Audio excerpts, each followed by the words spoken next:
Pass கட்சியின் தலைவர் அப்துல் அடி அவாங் நேற்று IJN-இல் இருதய அறுவை சிகிச்சையை மேற்கொண்டார். இதனை பாஸ் கட்சியின் துணைத் தலைவர் துவான் இப்ராஹிம் துவான்மான் உறுதிப்படுத்தினார்.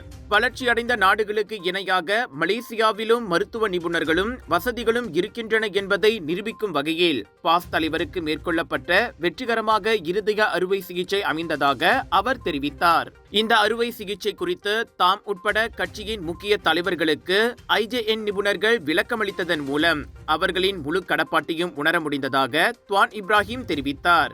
இதற்காக IJN இருதய மருத்துவ நிபுணர்களுக்கு கட்சியின் சார்பில் தனது நன்றியை தெரிவித்துக் கொள்வதாகவும் அவர் முகநூலில் பதிவிட்டுள்ளார். ஹாய் மக்களே, ஏயான் பிக் க்ளுவாங் ஜோருக்கு வரோம். GM இந்தியன்ஸ் பெருமிடன் வழங்கும் ஜோர் global Indian shopping expo and viral food ஃபெஸ்டிவலுக்கு 25 இருந்து 29 ஜூன் வரைக்கும் டேட்டை பிளாக் பண்ணிக்கங்க. தரமான பொருட்கள் நியாயமான விலையில wedding collections, sarees, kurta, kurtis, imitation jewellery, tattoo artist அனைத்தும் ஒரே இடத்தில் 80% வரை டிஸ்கவுண்ட். ஃபுட் ஃபெஸ்டிவல்ல சாப்பிட்டு என்ஜாய் பண்ணுவோம். Panipuri, kunafa, cheese nachos, biryani என 100க்கும் அதிகமான உணவுகள் ஏயான் பிக் க்ளுவாங் ஜோர்ல.